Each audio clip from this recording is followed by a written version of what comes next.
नमस्कार दोस्तों, मैं हूं सुरजीत श्यामल। आप देख रहे हैं वर्कर वॉइस.in। दोस्तों, आप में से जो लोग भी सोशल मीडिया के थ्रू जुड़े हैं, किसी न्यूज़ चैनल के माध्यम से न्यूज़ देखते हैं, तो आज आपको एक जानकारी मिली होगी कि सहारा इंडिया के रिफ़ंड पोर्टल पे जिन लोगों ने भी क्लेम किया उसका पहला किस्त जारी हो गया। और जैसे ही मुझे इसकी जानकारी मिली, खोजबीन शुरू किया और खोजबीन शुरू करने के बाद थोड़ी देर पहले मिनिस्ट्री ऑफ कॉरपोरेशन का जो यूट्यूब चैनल है वहाँ पे अमित शाह जी का वीडियो दिखा, जिसको मैंने पूरा सुना। पूरा सुनने के बाद और काफ़ी छानबीन करने के बाद आपके सामने जानकारी लेकर के आया हूँ। और आपको बता दूँ कि जैसा कि 18 जुलाई 2023 को अमित शाह जी ने खुद ही इस रिफ़ंड पोर्टल का उद्घाटन किया था। और उद्घाटन करने के बाद ये कहा था कि हम 10,000 रुपया देंगे, और उन्होंने 10,000 रुपया देने का भी दावा किया है। लेकिन हम आज आपको बताएंगे कि जो सहारा इंडिया रिफ़ंड पोर्टल को अमित शाह जी ने इतना सारा न्यूज़ के माध्यम से पूरे देश में फैलाया कि सहारा इंडिया का पैसा हम वापस कर रहे हैं, और वो हम आज बताएंगे। भले ही उन्होंने आज ये दावा कर दिया कि भाई हम पैसा देना शुरू कर चुके हैं, लेकिन एक तरह से फेल हो गया है। और ये जो लॉलीपॉप दिया जा रहा है चुनाव को लेकर के, उसी के बारे में हम आपको बताएंगे। अगर आप में से जो लोग भी उस वीडियो को देखना चाहते हैं, चूँकि मैं इस अपने वीडियो में उनका वीडियो इसीलिए नहीं दिखाऊंगा क्योंकि हो सकता है कल को मुझे कॉपीराइट दे दे, और इसीलिए आपको मैं डिस्क्रिप्शन में लिंक दे दूंगा जैसे ही वीडियो एंड होगा। एक बार जाकर के सुनिएगा। और आपको मैं बता दूं कि जब फरवरी 2022 में हमने सहारा इंडिया फर्जीवाड़े का भंडाफोड़ किया था, यानी कि उसका लगभग 1 साल से अधिक हो चुका है। और इन्होंने, अमित शाह जी ने यही कहा है कि 1 साल पहले हमने इसकी मीटिंग शुरू की। पूरे देश में जब ये हुआ कि भाई फर्जीवाड़ा होने लगा, सहारा इंडिया के नाम पे हो रहा था, और उनका पैसा कन्वर्ट करके और कोऑपरेटिव सोसाइटी के अंदर डाला जा रहा है, और ये बात बताया सहारा इंडिया का लाइसेंस रद्द है, ये बताया, तो पूरे देश में एक अलग तरीके की क्रांति लोगों के अंदर आई। लोगों को पहले ये बोल करके ठगा जा रहा था कि सुप्रीम कोर्ट में मामला है और आज न कल आपका पैसा मिलेगा, जबकि हमने आपको बता दिया कि सहारा इंडिया बंद हो चुका है और आपको कोऑपरेटिव सोसाइटी में पैसा लिया जा रहा है। जबकि आरबीआई ये कहता है कि बिना आरबीआई का लाइसेंस लिए हुए कोई भी बैंक नहीं चला सकता है, और एक तरह से आपके साथ फ्रॉड हुआ है। और इसका शिकायत हम हमेशा 12-13 जगहों पे, 12-14 जगहों पे हम भेजते रहे हैं, जिसमें कि भारत सरकार से लेकर के बिहार सरकार के एक आला अधिकारी, आरबीआई, माननीय supreme court, Patna high court, सब जगह हमने चिट्ठी भेजना शुरू किया था उसी समय से कि इस तरह का फर्जीवाड़ा चल रहा है। पटना हाई कोर्ट के अंदर भी पीआईएल लगाया था। अब ये मैं क्यों बता रहा हूँ, तो इसीलिए बता रहा हूँ कि इन्होंने यहाँ पे चर्चा किया है कि 1 साल पहले हमने मीटिंग शुरू की और आरबीआई और सबको बैठा करके और ये बीच का रास्ता निकाला। अब ये फेल कैसे हो गया ये जानना भी ज़रूरी है।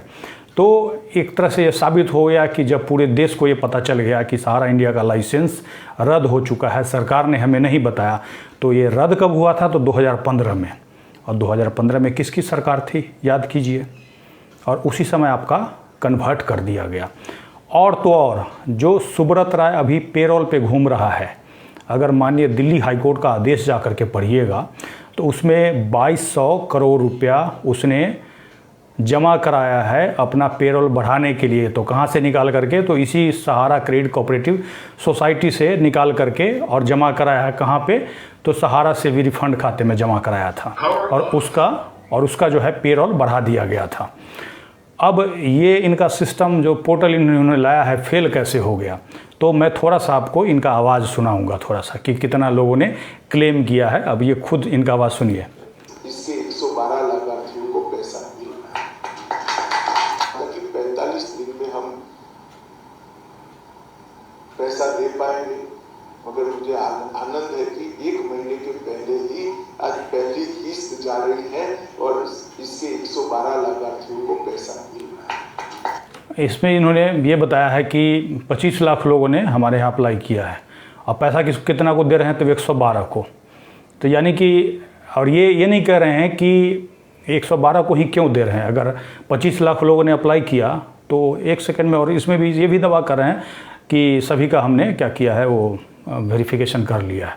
तो 112 लोग को ही पैसा क्यों दिया जा रहा है, तो इससे ये पता चल रहा है कि रजिस्ट्रेशन और जो इनके यहाँ क्लेम लोग कर ही नहीं रहे हैं।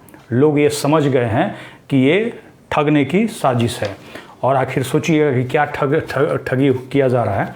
हाँ, तो आपको बता दूं कि पीछे हमने एक वीडियो बना करके बताया है और ये वाला चिट्ठी हमने सरकार को, माननीय जस्टिस जो कि इसको मॉनिटर कर रहे हैं, जस्टिस आर सुभाष रेड्डी जी को, केंद्रीय सेंट्रल रजिस्ट्रार को, उसके अलावा हमने खुद अमित शाह जी को, मोदी जी को और जो चीफ जस्टिस हैं सुप्रीम कोर्ट के, उनको भी भेजा है। और ये देखिए सबका यहाँ पे आपको पीछे हम दिखाया भी था और इसमें हमने 10 पॉइंट रखा है। सबसे बड़ी बात ये है कि ये बार बार ये दावा कर रहे हैं कि पारदर्शी तरीके को हम अपना रहे हैं, लेकिन सवाल ये है कि अभी तक सरकार ने नोटिफिकेशन ही नहीं जारी किया कि आप 10,000 रुपया भी दे रहे हैं, बाकी पैसा कब देंगे।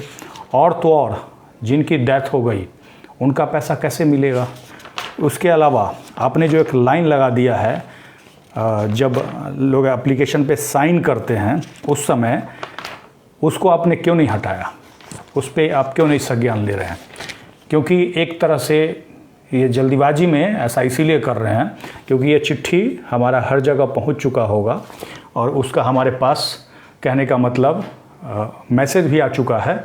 और आपको बता दूं कि चूँकि ये रिकॉर्ड में जा रहा है कि नोटिफिकेशन सरकार के द्वारा नहीं निकाला गया है और माननीय सुप्रीम कोर्ट का स्पष्ट आदेश है पारदर्शिता बरतने के लिए, और जिसके लिए इनको बताना चाहिए कि भाई ये जो पैसा दे रहे हैं किस नियम के तहत दे रहे हैं। यहाँ तक कि जो लोग सहारा सेवी का जो भुगतान हुआ था उससे वाकिफ़ होंगे तो उनको याद हुआ कि अखबार में बाकायदा विज्ञप्ति निकलता था, न्यूज़ के माध्यम से जानकारी नहीं दी जाती थी। और अभी तक कोई भी विज्ञापन मुझे नहीं लगता है किसी भी अखबार में छापा गया हो और कहीं ना कहीं सरकार के द्वारा ये एक तरह से जो इनका इलेक्शन आने वाला है उसके लिए प्रचार कर रहे हैं। अब ये देखिए खुद ही इन्होंने कहा था कि 45 दिन में हम आपको मैसेज करके बताएंगे और उसके बाद हम आपको पैसा देंगे। अब ये इनको इतना जल्दीबाजी है कि ये आज लगता है 18 जुलाई को इन्होंने उद्घाटन किया था और ये 4 तारीख को 120 आदमी को रिफ़ंड पूरा दे रहे हैं या फिर उसका कितना % दे रहे हैं, उसने कितना का दावा किया था ये सब कुछ नहीं बताया, केवल बताया 120 आदमी को 10-10 हज़ार रुपया हम दे रहे हैं। और ऐसा इसीलिए इन्होंने किया है ताकि पूरे देश के अंदर जितना भी न्यूज़ है वो वाहवाही करने लगे कि भाई पैसा मिलना शुरू, ताकि लोग क्या करें, अप्लाई करना शुरू कर दें। और मैं आपको यही कहूँगा कि अप्लाई करने से पहले टर्म एंड कंडीशन जो मैंने बताया है उसको पढ़ लीजिए, समझ लीजिए, क्योंकि ये 5,000 करोड़ जैसा कि इन्होंने पोर्टल के माध्यम से बताया है, इस पोर्टल पे 1 करोड़ 7 लाख लोग ही अप्लाई कर पाएंगे। अब ऐसा नहीं है कि डेट ख़त्म हो जाएगा तो घबराने की ज़रूरत नहीं है, क्योंकि याद रखिए हमने ये लेटर भेजा है और अगर आप लोग कमेंट्स करके बताएंगे तो आप लोगों को भी हम फॉर्मेट देंगे, नहीं होगा तो हम क्या करेंगे, एक एप्लीकेशन बना करके आप लोगों को देंगे और सरकार अगर नहीं सुनेगी तो सुप्रीम कोर्ट के चीफ जस्टिस को चिट्ठी भेजेंगे। अगर एक दिन में 10-10 हज़ार चिट्ठी भेजना शुरू कर दीजिएगा तो माननीय सुप्रीम कोर्ट के जज साहब जो चीफ जस्टिस हैं उनको संज्ञान तो लेना ही पड़ेगा कि भैया नोटिफिकेशन क्यों नहीं निकाला आपने। सबसे बड़ा तो यही सवाल है, नोटिफिकेशन क्यों नहीं निकाला। और आप ऐसा कैसे लिखवा के ले सकते हैं कि जब तक यहाँ सेटलमेंट नहीं होता तब तक हम कहीं और, सेटलमेंट पूरा नहीं होता तब तक हम कहीं और दावा नहीं कर सकते। ध्यान रखिए जो आर सुभाष रेड्डी जी हैं वो साउथ इंडियन हैं और इंग्लिश में जो लिखा हुआ है और उसका हिंदी कुछ और कर दिया गया है थोड़ा सा, और लोगों को गुमराह करने के लिए, क्योंकि जो हिंदी में लिखा हुआ है उसका अंग्रेजी ट्रांसलेशन कीजिएगा तो अंग्रेजी से नहीं मिलेगा और जो अंग्रेजी में लिखा हुआ है उसको हिंदी से नहीं मिलेगा। और इसीलिए ये एप्लीकेशन हमने भेजा है और हम कोशिश करेंगे कि अगर आप लोग कमेंट्स करके बताएंगे तो एप्लीकेशन बना करके आपको भी देंगे, क्योंकि ये सीधा प्रचार है। 120 आदमी, बताइए, खुद ये कह रहे हैं कि 25 लाख लोगों ने, 19 लाख लोगों ने हमारे पास क्लेम किया। तो भैया क्लेम किया तो एक बार में आप एक झटके में 10-10 हज़ार रुपया आपके पास ऐसा तो नहीं है, पैसा नहीं था। तो एक तरह से लोग क्लेम नहीं कर रहे हैं, जबकि इन्होंने पूरे देश के न्यूज़ चैनल को लगा दिया है अपना प्रचार करने में और ये दावा कर रहे हैं कि सहारा इंडिया का जो काफ़ी पहले से मामला चल रहा था उसका पैसा हमने देना शुरू किया। जबकि सच्चाई ये है कि हमारे पास जो सेबी का लेटर आया है कुछ दिन पहले ही, जिसको हमने आपको दिखाया था, सहारा का तकरीबन 15 कंपनी है, 15 स्कीम कहिए उसको, वो है जिसमें कि ये 4 स्कीम जो कि सोसाइटी का है उसका पैसा दे रहे हैं और वो भी पूरा नहीं दे रहे हैं। जबकि माननीय सुप्रीम कोर्ट ने कहा था कि बकाया जो पैसा है वो देने के लिए, और बकाया पैसा किसको देने के लिए, तो सहारा ग्रुप ऐसा लिखा हुआ है, सहारा ग्रुप सोसाइटी लिखा हुआ, और ये आपसे लिखवा रहे हैं क्या कि नहीं हम सोसाइटी के मेंबर हैं और सोसाइटी के मेंबर ऑब्लिक जमा करता है, ऐसा लिखवा रहे हैं। इसीलिए लिखवा रहे हैं ताकि आपको जो सोसाइटी है उसके टर्म एंड कंडीशन पे आपको पैसा दे। और जैसा कि अमित शाह जी ने कहा है कि 1 साल से मीटिंग ले रहे हैं, और मीटिंग लेते लेते इन्होंने क्या किया, आप में से जो लोग भी जानकार होंगे वो याद कीजिए, कोऑपरेटिव सोसाइटी कृषि मंत्रालय के अंतर्गत आता था। जब हमने क्लेम भेजवाना शुरू किया था तो आप कृषि भवन में क्लेम भेजते थे, और अचानक से क्या हुआ था, इनका एड्रेस चेंज हो गया था, कुछ लोगों का क्लेम वापस जाना शुरू हो गया था, और बाद में पता चला कि भाई इन्होंने क्या किया, मंत्रालय ही चेंज कर दिया। अब ये देखिए, या फिर आप बताइए मुझे, क्या सहारा इंडिया कोई खेती कर रहा था, क्या कोई दूध का उत्पादन कर रहा था जो कृषि मंत्रालय के अंदर आ रहा था? तो सिंपल सी बात है, जो कोऑपरेटिव सोसाइटी आपने देखा होगा, अमूल दूध एक तरह से कोऑपरेटिव सोसाइटी का ही उपज है। तो इन्होंने आपका पैसा जो है सहारा बोल करके और कोऑपरेटिव सोसाइटी के अंदर डाला, जबकि सहारा इंडिया को कोई इस तरह का बिजनेस नहीं था। इन्होंने फर्जीवाड़ा किया, और कहीं ना कहीं सरकार के निगरानी में ये घोटाला हुआ है पूरे देश के अंदर। कोई न्यूज़ वाला इसके लिए बोलने के लिए तैयार नहीं है। आप में से भी बहुत सारे लोग हैं, उन्होंने कमेंट्स करके मुझे बताया था कि दिल्ली जंतर मंतर पर जो प्रोटेस्ट होने वाला है उसके बारे में ज़्यादा नहीं बताऊंगा। हालांकि उसमें बहुत सारे जनून जमाकर्ता पहुंच जाते हैं, पैसा खर्च करके पहुंचते हैं, काफ़ी परेशान होकर के जाते हैं। लेकिन आज जो लोग उसको लीड कर रहे थे उन लोगों का बयान सुनिए, काफ़ी खुश रहे। कह रहे हैं कि भाई हमारे आंदोलन से लोगों को पैसा मिलना शुरू। अब ये नहीं कर रहे हैं कि लोग फंसना शुरू, क्योंकि जब तक सरकार अपना गाइडलाइन जारी नहीं करती है तब तक हम इसको फंसाना ही कहेंगे। क्योंकि पेमेंट अगर एक बार में मिल जाता तो आप कुछ भी लिखवा करके ले लेते, हमें कोई प्रॉब्लम नहीं था। लेकिन जो टर्म एंड कंडीशन लिखवाया हुआ है उससे कहीं ना कहीं अगला पैसा जब तक नहीं बताइएगा कि आप कब दीजिएगा, तो उससे कहीं ना कहीं हम फंसेंगे। क्योंकि ये जो 5,000 करोड़ दिसंबर तक भुगतान होगा, और मात्र इसमें कितना लोग क्लेम कर पाएंगे, तो 1 करोड़ 7 लाख, और बाकी लोगों को वंचित क्यों किया जा रहा है, जबकि सुप्रीम कोर्ट का स्पष्ट आदेश है कि 9 महीने के अंदर अंदर पैसा भुगतान करने का। तो ऐसे में मुझे लगता है कि आप लोगों ने बहुत सही किया है। जो लोग क्लेम नहीं कर रहे हैं बहुत अच्छी बात है, लेकिन केवल क्लेम नहीं करने से नहीं होगा, बल्कि आपको विरोध जताना होगा।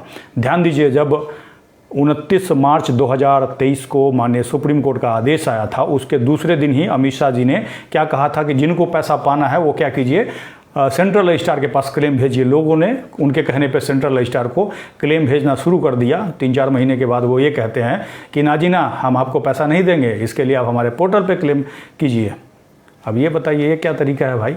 एक बार आप ये कहते हो, फिर आप ये कहते हो, और फिर आप पोर्टल बनाते हो और उस पर ये कहते हो कि भाई जो लोग ऐसे भेजेंगे क्लेम, यानी कि फिजिकली भेजेंगे, उसको हम विचार नहीं करेंगे। ये तो गलत बात है ना। अब एक आदमी अगर 100 रुपया खर्च करके भी उसने भेजा, तो आपने क्यों कहा भेजवाने के लिए? आपको नहीं कहना चाहिए था।